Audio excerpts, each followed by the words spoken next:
question. Has someone told Robyn Dixon, hey girl, all you got to do is stop being up underneath Giselle and maybe you could be the breakout star? And then it finally sunk in. Did somebody tell Robyn that? Hey, Robyn, are you tired of your Batman?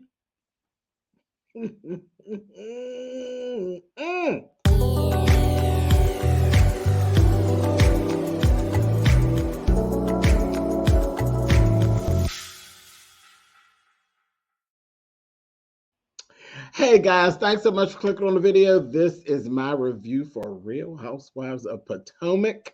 This is season 7, episode 3. And oh yes, I think somebody was talking to Robyn Dixon and it finally sunk in that really all you have to do to really do a little movement on the show and do a little something for yourself is get from up underneath Giselle. Stop being her wingman, and you might get something going on yourself. I believe somebody said it to you because I'm just watching how you're moving.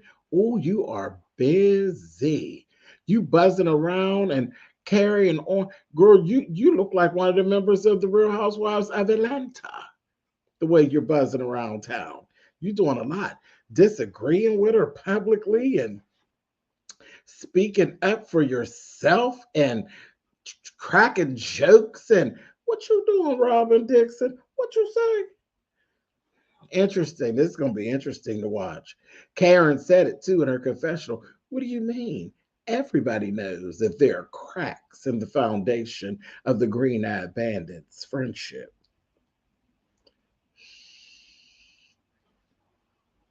I said, I didn't know. I just thought Robyn was a goon and did whatever it is that Giselle told her to do. I didn't realize the foundation was cracked, honey. But anyway, it's going to be interesting. Candace, just being Candace, always extra. You know, I was over in Instagram land and a friend of mine from way back, he posted a piece of a video and he decided to take me back down memory lane, back to when I used to cheerlead for Candace, where there was a time when Candace was doing some things and she's speaking up for herself, and I was like, yeah, rah rah sis kumbah, go Candace, go. Child, I felt like an old scene from Batman Returns, honey, because it's given things change. Back then, I was happy for Candace standing up for herself. Now, Candace has stood up so long and stood up so much that she gives me a nosebleed. It's just a bit much. Speaking of, this little conversation she had with Eric, child, who's Eric? Now I'm enthralled. I want to know who's Eric. I've listened to Eric. Eric is snappy. Eric is fresh. I want to see Eric. I want to see what Eric looks like because I heard Eric got two. Eric told Candace, listen, I don't control what they say any more than what you say. I said, Eric. We want to see Eric. Eric ain't about that bull crap. I said, oh my. But she went on and she just dragged Michael Darby. Michael Darby ain't have nothing to do with none of that that's going on. You done drug poor Michael and carried on. I said, well, girl, don't you think that that's going to hurt your newfound even space with Ashley, the way you talked about her husband and all of that? Whatever. And then she said to him when she was done, and don't cut out none of my fourth wall. I want it all in there. Oh, so now you're controlling the production. So, yeah, you see, her standing up for herself has turned into something totally different. She's standing up so far up that she's giving me a nosebleed. It's really a bit much. It's really a bit much. Her extraness and her temper tantrums is what they are. See, there's a difference between standing up for yourself and then throwing a temper tantrum. What Candace does is throwing a temper tantrum.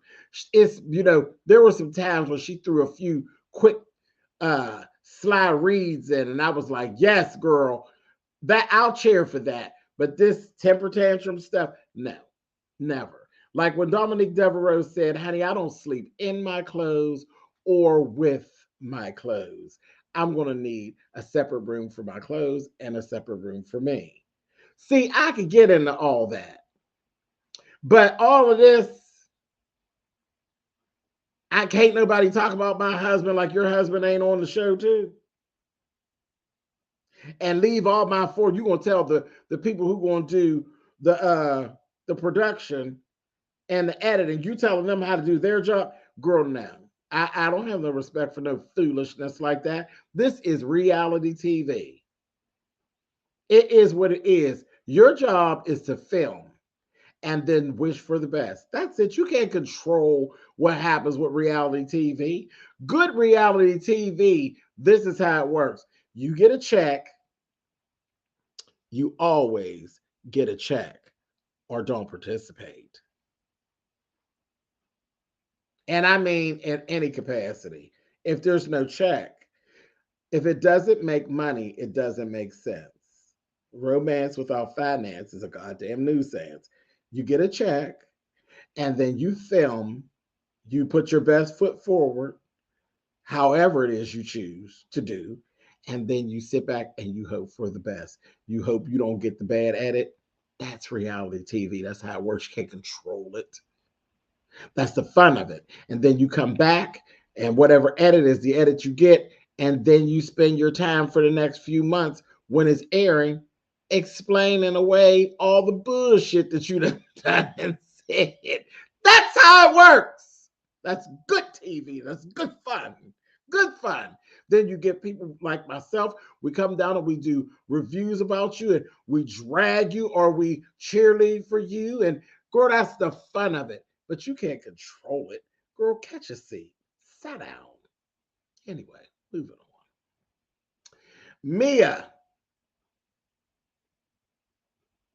Mia and Giselle have a conversation. And when Mia's already like in her shade mood, but she's opening the door. She's going to have this conversation with Giselle. And she says, I didn't expect it from you. I really didn't expect to be approached that way from you. I didn't think it would be you that would come to me and question my motive or if I was doing something sideways or just to question me. Now, I could think that it could have possibly been old new booty Wendy. I said, now see how that is? Now you done backhanded Wendy. And meanwhile, Wendy was the one person that was actually championing for you. The rest of the girls were dragging. And Wendy was giving you the benefit of the doubt. See how you do? See what I mean, Candace? Good fun. Good fun. See, she made a misstep. And now we're watching where she made a misstep. And then Wendy is at home watching. And Wendy watched her make the misstep. And you want to know what Wendy's doing right now? Preparing for the reunion so she could drag her. See, good fun. Good fun. Follow me. This is how this goes, Candace. Anyway, so Giselle goes in and apologizes, and she accepts it. Then we see Wendy and Robyn get into it. Because this was all still at the same little function. Because they took and pulled each other away to different rooms so they could talk. But while where Giselle and Mia were over in that room talking, Wendy and Robyn were getting into it. And Wendy told Robyn, my feelings were not the same as the rest of you all. You, Robyn Dixon, you called her a liar. I never called her a liar. I never did that. You called her a liar. And she said, you need to stand in your truth. And honey, the next thing I know, by this time, Giselle and Wendy are coming back to the room. And Robyn then got up and she's, beefing all up at Wendy. And Wendy told her, sit down. Your chair is waiting for you. Sit down. I said, ooh. Just the disrespect and the unbotheredness for me, honey. Sit down. Your chair is waiting for you. I was like, oh, Robyn, she not scared of you, honey. And Robyn said, I'm going to sit down because Wendy said sit down. Well, I mean, girl, she read you. So it was, if you weren't going to slap her, sit on down. That's the only way you could have actually got. And I hate to see that happen because I don't want to see them get physical with each other. But the only way to counteract what had happened just then, see, this is when you got to know how to read and stuff. Sometimes reading got to go to a whole different level because the bitch beat and got you so good. And that was so good. Girl, sit down. Sit down. Like you getting up to try to intimidate me and make me cower in the conversation. Girl, sit down. Your chair is waiting for you. Sit down. Like you're ridiculous. The only way to really up her was to go over there and slap her face.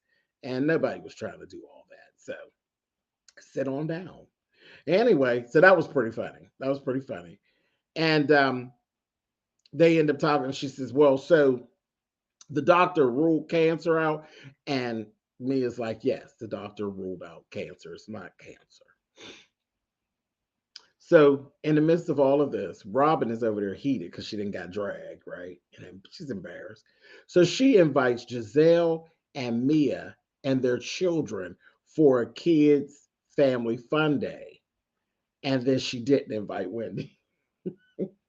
Wendy and her kids aren't invited. And Wendy, see, you played your card wrong because then Wendy's like, they said, well, wait a minute. And Wendy was like, see how she is? Why would you let her know that bothered you? Because that wouldn't have bothered me. Girl, why do you want to go somewhere with her and her kids?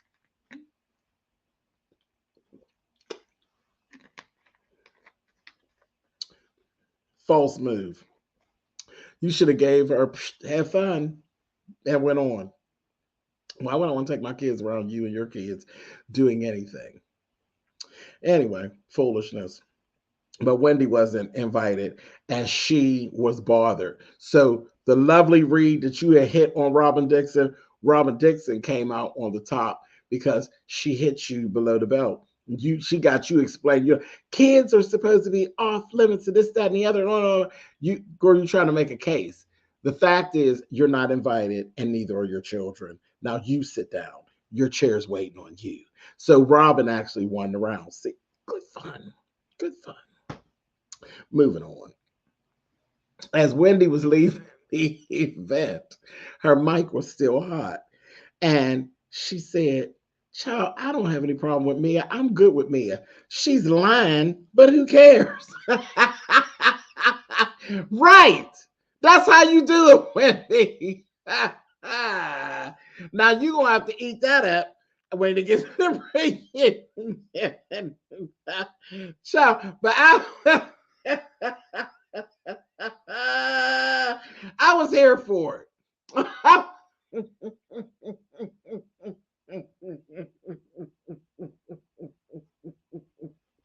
Woo. This old bitch is laughing anyway. Child, who gives a damn? Oh, Miss Millie, who gives a damn?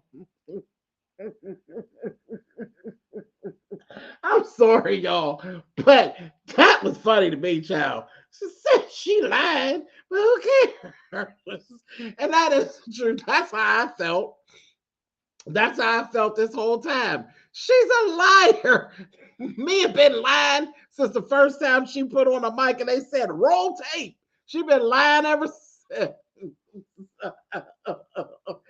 Oh, Mia. Oh my God. Woo, Wendy. Okay. So, I'm sorry. that one took me out. Oh, my mic is hot. Yeah, girl, burning up, honey. Anyway, so, whew, okay. So later on, we end up seeing Candace, and she is oh my God, child. I'm just too tickled. Candace is beating herself up.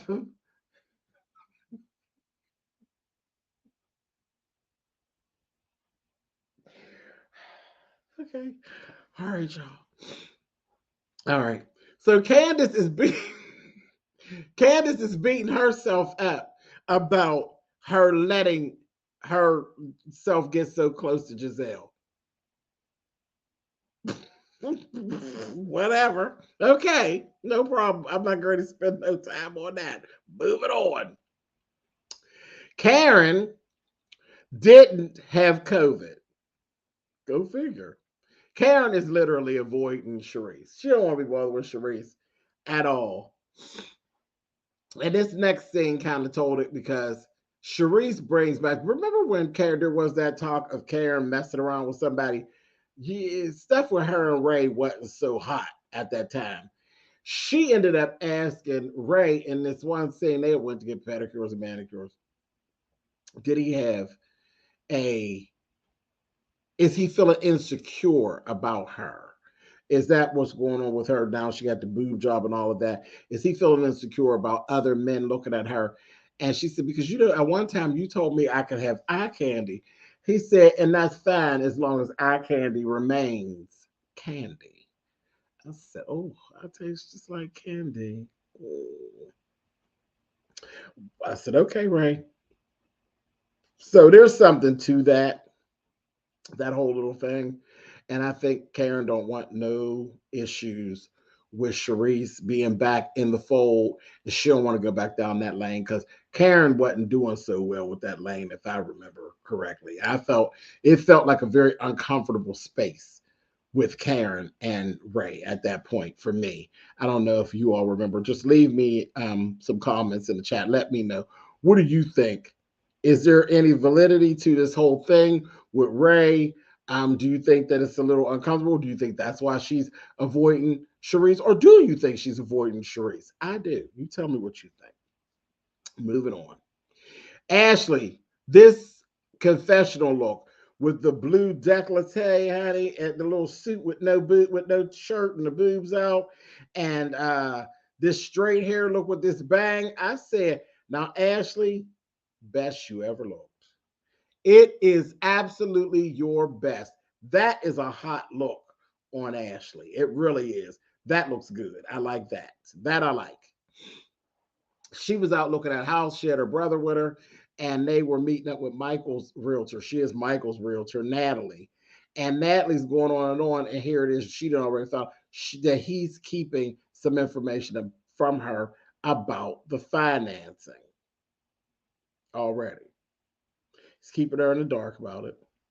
Um, then she went and gave a few fake tears for her marriage. And that's exactly what they were, a few fake tears.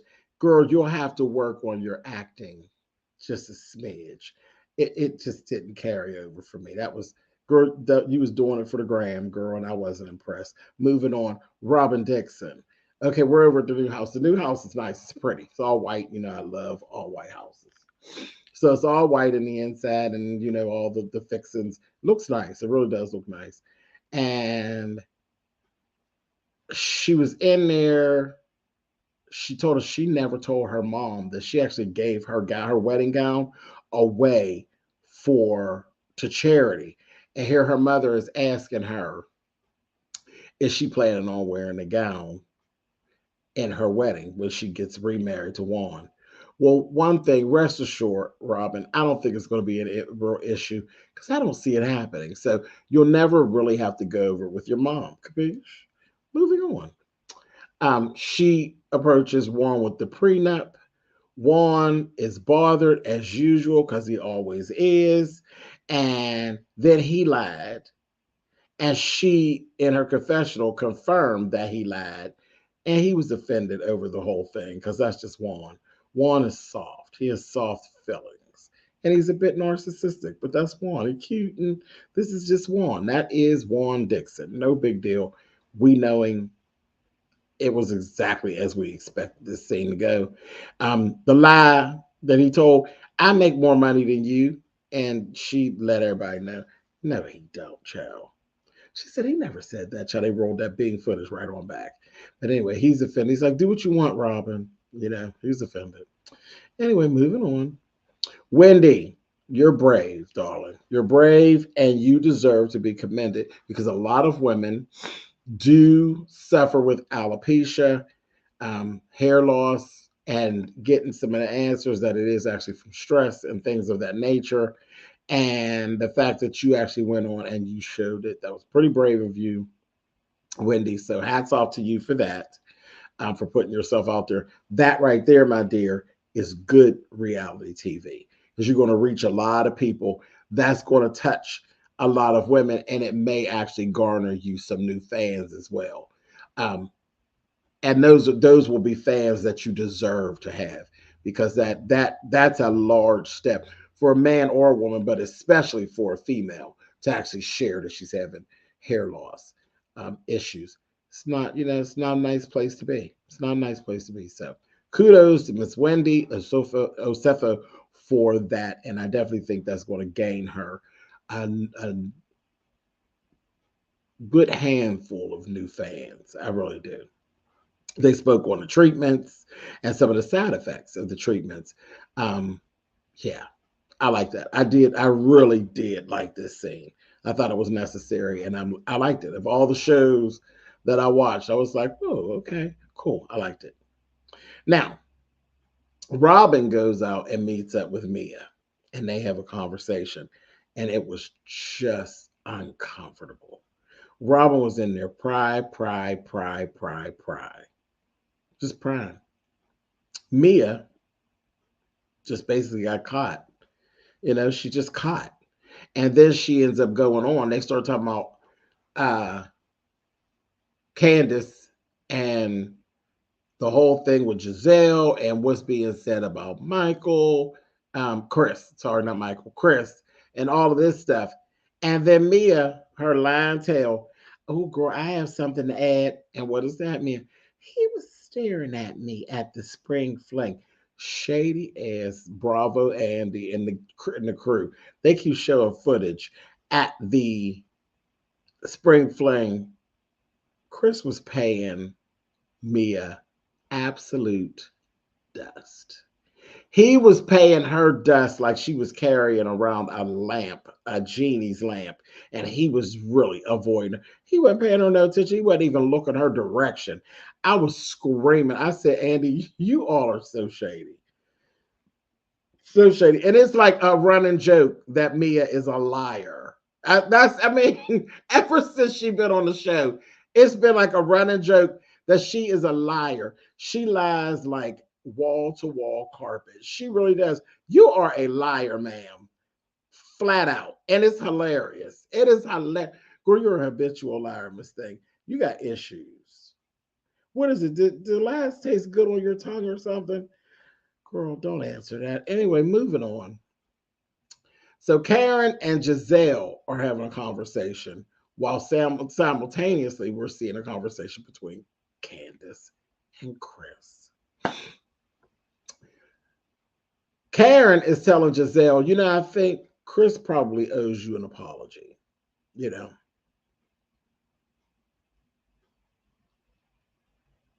at the fact that she was uncomfortable. Then she's saying basically that he suggested that they go to her room to speak at the reunion.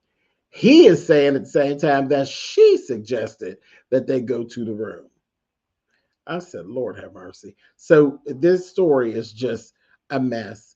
And then Karen told Giselle, actually, you shouldn't have brought it up. You within the group.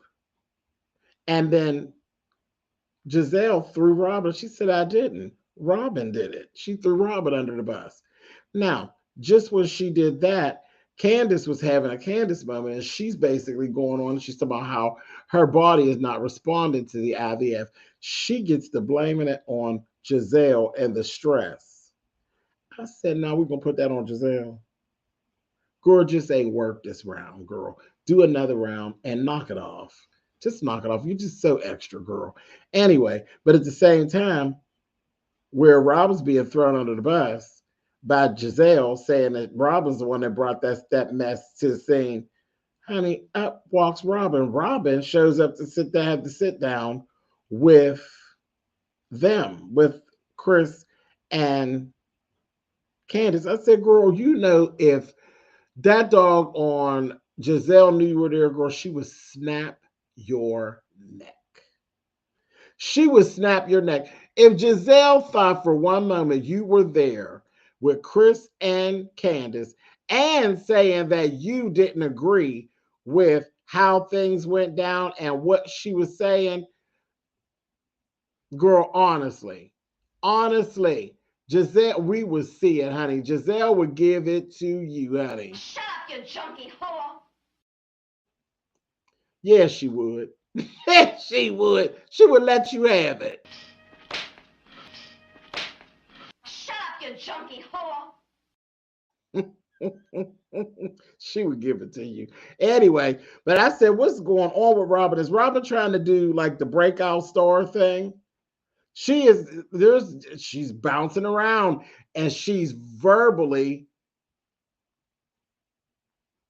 just breaking away from her. And when Karen said that there's cracks in the foundation of their friendship, I was like, okay. Candace said, listen, Giselle's dead to me. And if for her to fix this, she would need to walk all of this all the way back.